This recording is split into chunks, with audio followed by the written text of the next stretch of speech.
जय मसीह की। एक बार फिर से मैं आप सभी का स्पिरिचुअल फेलोशिप चैनल में स्वागत करती हूँ और आशा करती हूँ कि आप अच्छे होंगे, प्रभु में आनंदित होंगे और परमेश्वर अपने वचनों के द्वारा आप सभी को आशीषें दे रहा होगा।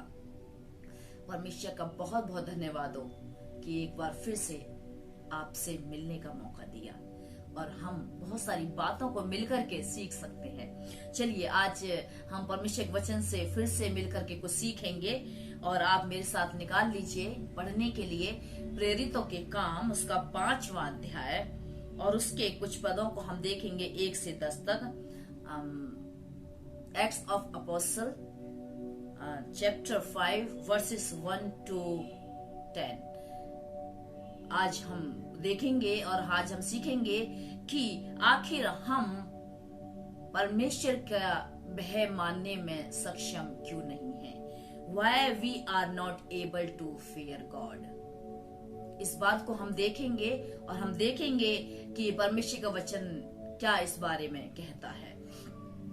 जैसा कि अभी मैंने बताया बाइबल से कि हम पढ़ेंगे प्रेरितों काम उसका 5वां अध्याय उसके 1 पद से। मैं यहाँ इस प्रकार से लिखा है कि हननिया नामक एक मनुष्य और उसकी पत्नी सफीरा ने कुछ भूमि बेची और उसके दाम में से कुछ रख छोड़ा और यह बात उसकी पत्नी भी जानती थी और उसका एक भाग लेकर प्रेरितों के पांव के आगे रख दिया। पतरस ने कहा, हे हननिया, शैतान ने तेरे मन में यह बात क्यों डाली कि पवित्र आत्मा से झूठ बोले और भूमि के दाम में से कुछ रख छोड़े। और जब वह तेरे पास थी तो क्या तेरी न थी, पर जब बिक गई तो क्या तेरे वश में न था।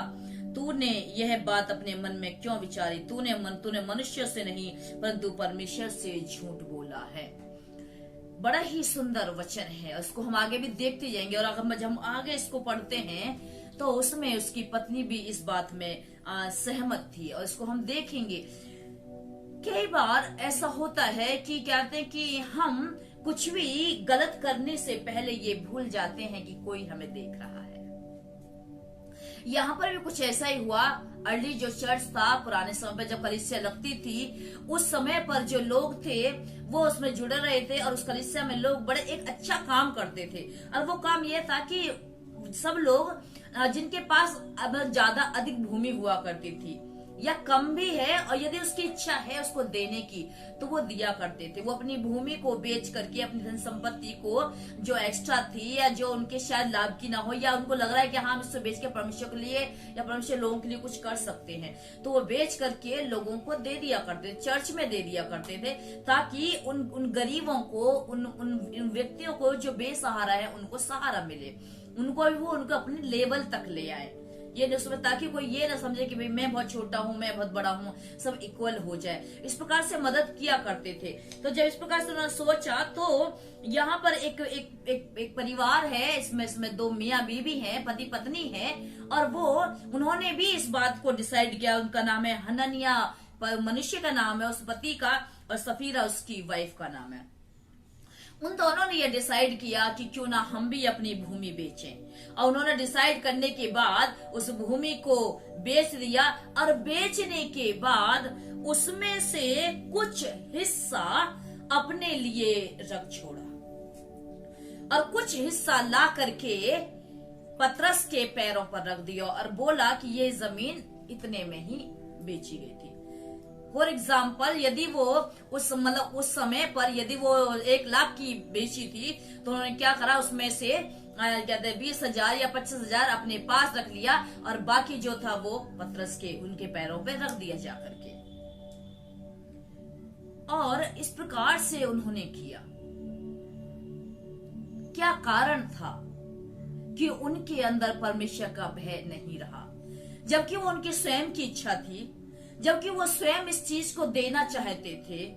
क्या वो जमीन उनकी नहीं थी? उन्हीं की थी। क्योंकि यदि हम देखें यहाँ पे आ गए तो पतरस कह रहा है 4 पद में कि जब तक वह तेरे पास रही क्या तेरी ना थी। तो तूने यह बात अपने मन में क्यों विचारी कि तू मनुष्य से नहीं परंतु परमेश्वर से झूठ बोला। आज हम 3 बातें इस वचन से देखेंगे कि हमारे अंदर परमेश्वर का भय क्यों नहीं है या हम परमेश्वर का भय मानने में सक्षम क्यों नहीं है। पहली बात, जो है वो है कि हम अपने स्वयं के बारे में ज्यादा सोचते हैं।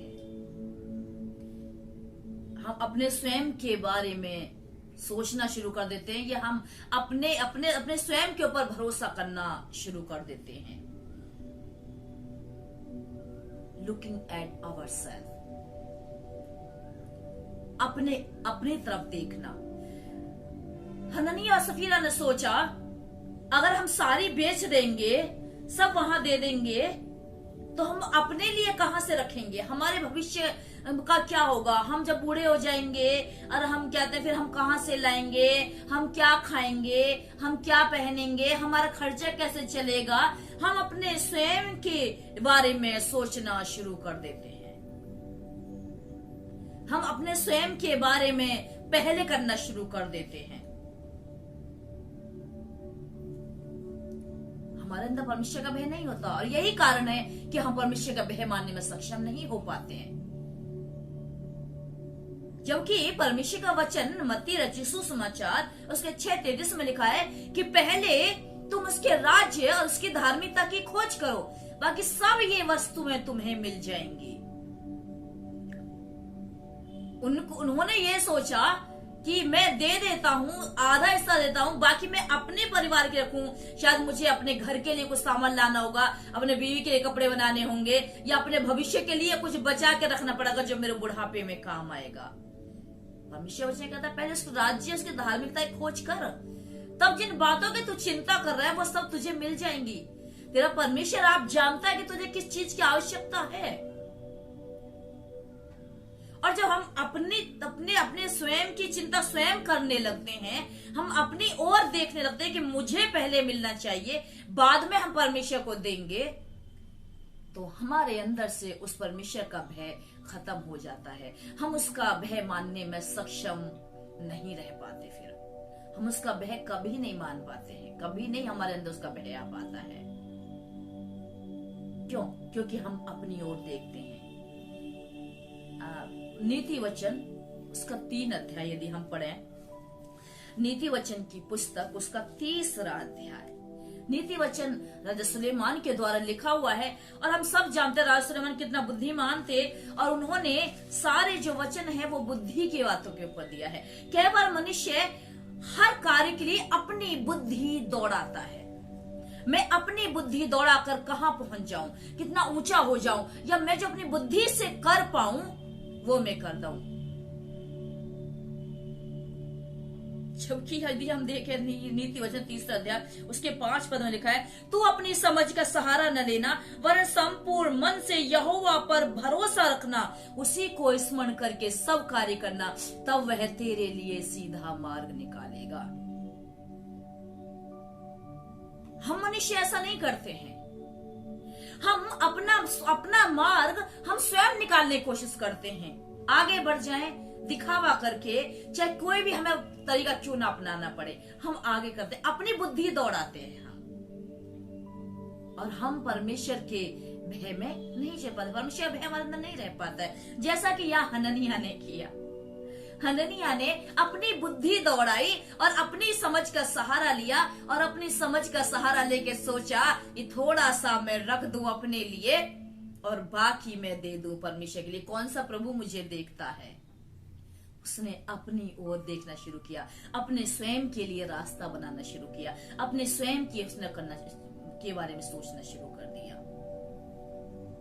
और यही कारण था कि हननिया के अंदर से परमेश्वर का भय खत्म हो चुका था। एक और यदि हम देखें भजन संहिता उसका 121 में, उसमें लिखा हुआ है कि मैं अपनी आंखें पर्वतों की ओर लगाऊंगा, मुझे सहायता कहां से मिलेगी? मुझे सहायता यहोवा ही की ओर से मिलती है। भूल गया इस बात को हननिया कि मैं अपनी ओर मैं स्वयं ना देखूं, परंतु मैं अपनी आंखों को उस परमेश्वर की ओर लगा लूं। जब मैं अपनी आंखें उस परमेश्वर की ओर लगाऊंगा, तब मेरा परमेश्वर मुझे सहारा देगा, मुझे सहारा देगा।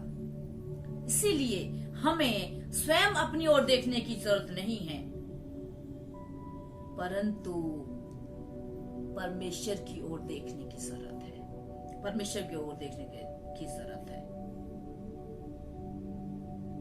जब हम परमेश्वर की ओर देखते हैं तब प्रभु हमारे लिए सीधा मार्ग निकालता है। अपनी जो हनन्याह की तरह अपनी बुद्धि ना दौड़ाएं। जब हम परमेश्वर पर भरोसा रखेंगे तब परमेश्वर हमारे लिए मार्ग खोलेगा। क्योंकि यदि हम आगे देखें कि जब देखते हैं कि किस प्रकार से हनन्याह ने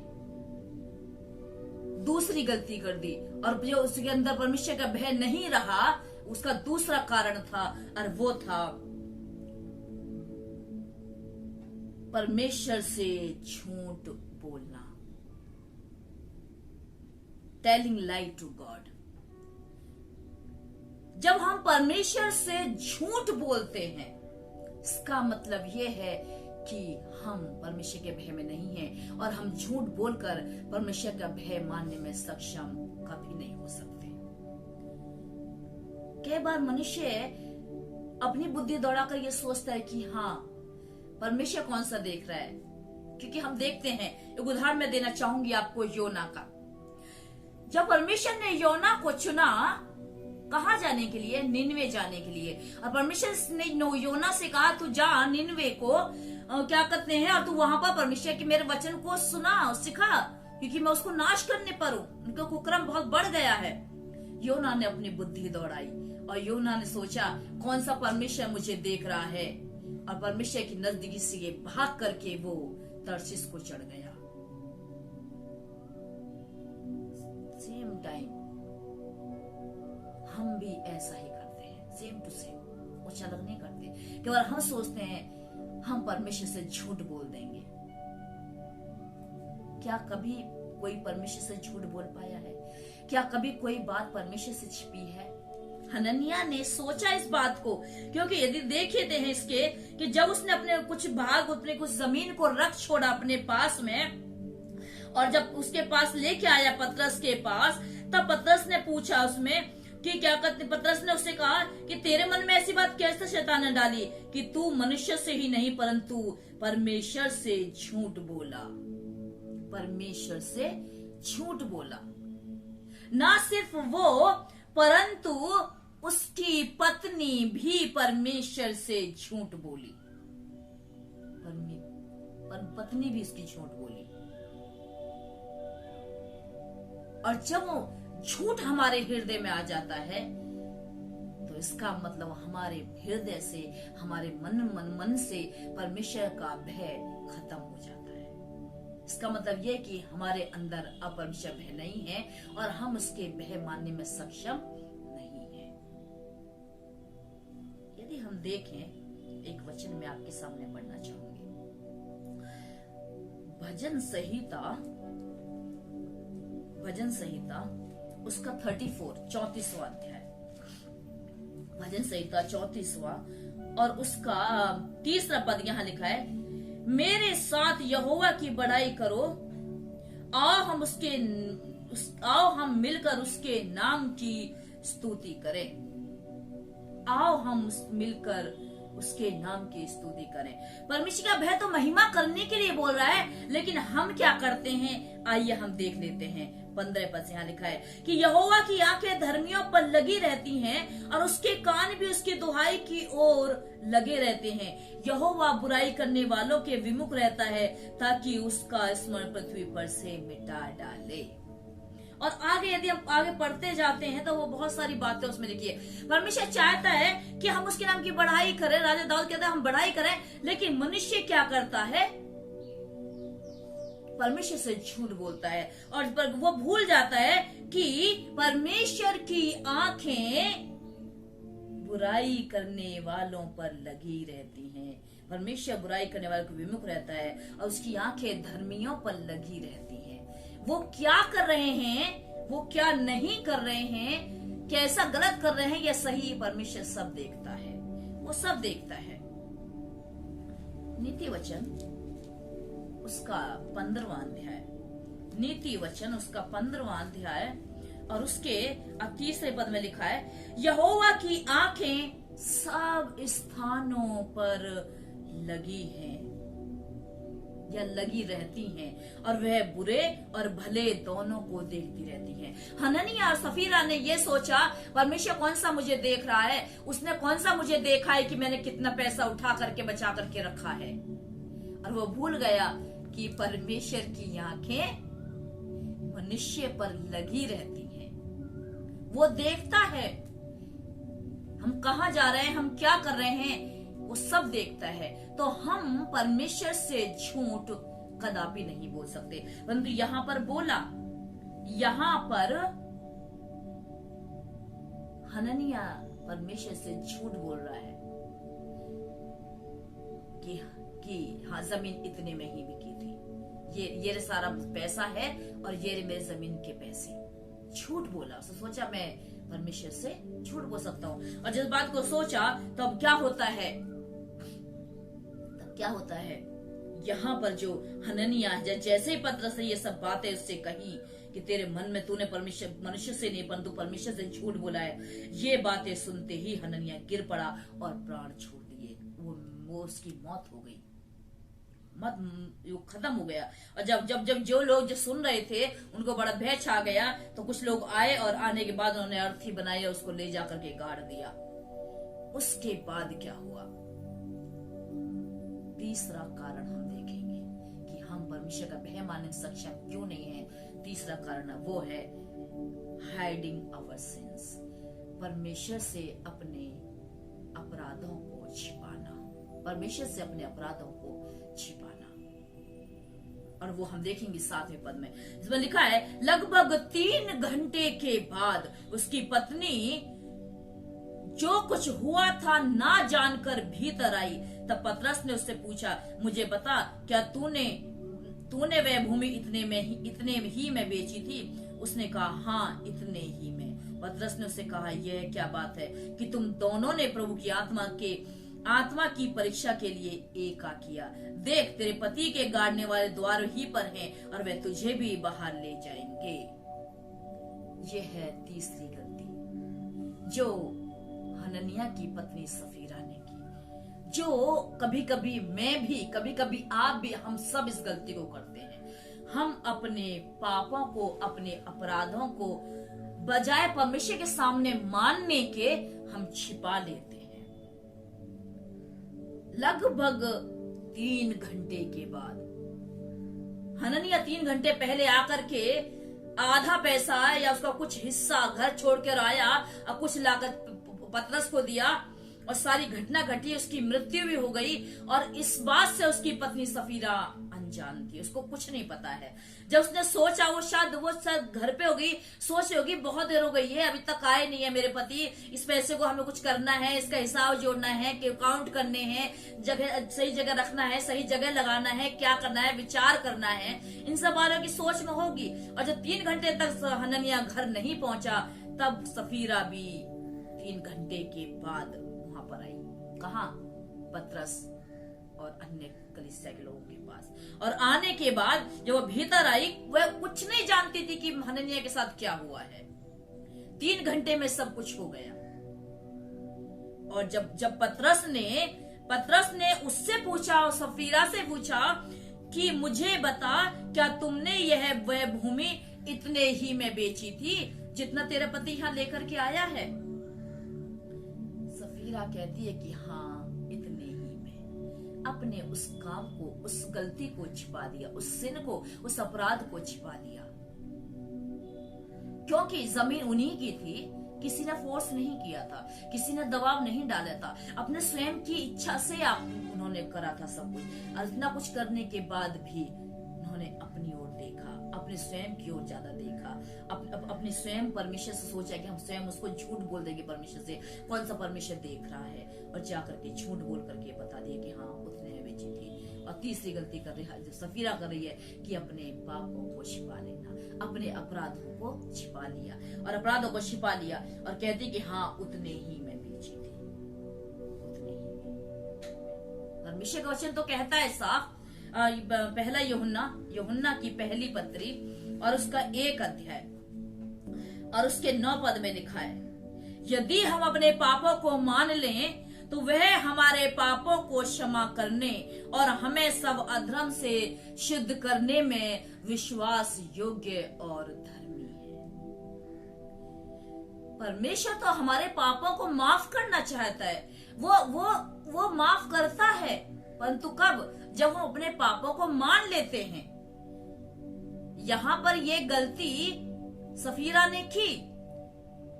उसने बजाय अपने पापों को मानने के अपने उस पापों को, अपराधों को छिपा लिया। सोचा हो कि नहीं, क्या पता मेरे पति ने तो उतना ही बताया, अगर मैंने ज्यादा बता दिया तो मैं इनकी नजरों में गिर जाऊंगी। ये केवल हम ये बात करते हैं, हम उसको छिपा जाते हैं और हम सोचते हैं कि हम अपने परमेश्वर से अपने पापों को छिपा लेंगे। क्या वो परमेश्वर जानता नहीं है कि हम क्या गलती करते हैं? क्या वो परमेश्वर जानता नहीं है कि हम कहाँ उठ रहे हैं, कहाँ बैठ रहे हैं, कैसे हो, क्या कर रहे हैं हम? वो सब कुछ जानता है,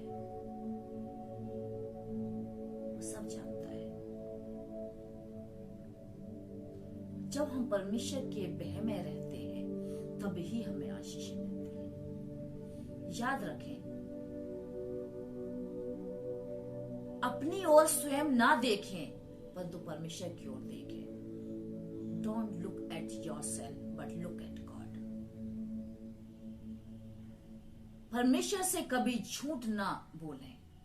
don't think that you can lie God. आप ये कभी ना सोचें कि आप परमेश्वर से झूठ बोल सकते हैं। और तीसरी बात है कि don't hide your sin from God. परमेश्वर से अपने अपराधों को कभी ना छिपाएं, परंतु उसे मान लें। जब हम कुछ गलती कर रहे हैं, यदि हमने कोई पाप किया है तो हम उनको मान लें। शायद यदि हननिया और सफीरा अपनी उस गलती को मान लेते, शायद उस बात को पतरस से आके सीधा बोल देते कि प्रभु क्या कहते हैं, हमने थोड़ा सा अपने पास रख लिया है और ये हिस्सा है जो हम प्रभु के नाम से देना चाहते हैं, आप इससे जो मदद करना चाहें कर दीजिए। या वो कह रहा है कि हाँ मुझसे गलती हुई है, मुझे क्षमा करें, मैंने अपने लिए रख के छोड़ा है, तो शायद उसको ये दिन देखना न पड़ता, शायद उसकी मृत्यु कदापि ना होती। और वही अपराध कई बार हम भी करते हैं और हम इसीलिए हमारे अंदर से परमेश्वर का भय निकल जाता है और हम परमेश्वर के भय मानने में सक्षम नहीं हो पाते हैं। क्योंकि जो परमेश्वर का भय मानते हैं उनको आशीष स्वयं मिलती हैं। परमेश्वर का वचन इस बात का प्रूफ देता है। और मैं आपको बताना चाहूंगी कि परमेश्वर के भय मानने से हम बुराई से लड़ते हैं, यदि हमारे अंदर परमेश्वर का भय है। जल्दी से हम इसको देखेंगे। नीति वचन उसका 16वां अध्याय और उसका 6ठा पद। नीति वचन उसका 16वां अध्याय और उसका 6ठा पद में इस प्रकार से लिखा हुआ है, अधर्म का प्रायश्चित कृपा और सच्चाई से होता है और यहोवा के भय मानने के द्वारा मनुष्य बुराई से बच जाता है। यदि हमारे अंदर परमेश्वर का भय है तो ना तो हम झूठ बोलेंगे, ना ही हम अपनी तरफ देखेंगे, सबसे पहले अपनी बुद्धि दौड़ा के अपना मार्ग निकालने की कोशिश करेंगे, और ना ही हम अपने अपराधों को छिपाएंगे। क्योंकि जब परमेश्वर का भय हमारे अंदर होगा तब हम बुराई करने से हट जाएंगे, हम बुराई करने से बच जाते हैं, बुराई करने से। क्योंकि इसी के नीति वचन के 8 अध्याय और उसके 13वें पद में यहाँ इस प्रकार से लिखा है, यहोवा का भय मानना बुराई से बैर रखना है। यहोवा का भय मानना बुराई से बैर रखना है। यदि हम परमेश्वर का भय मानते हैं हकीकत में, तो हम हर बुराई से बचे रहेंगे। और दूसरी बात यदि हम परमेश्वर का भय मानते हैं तो हमारी आयु बढ़ती है, हम अपनी आयु को बढ़ाते हैं। क्योंकि हम देखें हननिया और सफीरा ने परमेश्वर का भय नहीं माना, उनके अंदर परमेश्वर का भय नहीं आया, तो क्या हुआ? तुरंत नाश हो गए। 3 घंटे के अंदर अंदर दोनों की मृत्यु हो गई। और यदि उनके अंदर परमेश्वर का भय होता तो उनकी आयु कदापि खत्म न होती, वो लंबी आयु को प्राप्त करते। क्योंकि यदि हम देखें नीति वचन के ही उसके 10 अध्याय के 27 पद में लिखा है, यहोवा का भय मानने से आयु बढ़ती है, परंतु दुष्टों का जीवन थोड़े ही दिनों का होता है। जब हम परमेश्वर के भय में रहते हैं, परमेश्वर का भय हमारे अंदर रहता है, तो मनुष्य की आयु भी बढ़ती है, मनुष्य की आयु बढ़ती है, हमारे जो आयु के दिन है वो लंबे होते हैं। और तीसरी जो आशीष वो हमें मिलती है वो है परमेश्वर के भय मानने से, जो परमेश्वर का भय मानते हैं, परमेश्वर उनकी रक्षा करता है, परमेश्वर उनकी रक्षा करता है। और इसको भी हम देखेंगे नीति वचन उसका 14वां अध्याय और उसके 26 पद में लिखा हुआ है कि यहोवा के भय मानने वालों को दृढ़ भरोसा होता है और उसके पुत्रों का शरण स्थान मिलता है। और यहोवा का भय मानना जीवन का सोता है और उसके द्वारा लोग मृत्यु के फंदे से बच जाते हैं।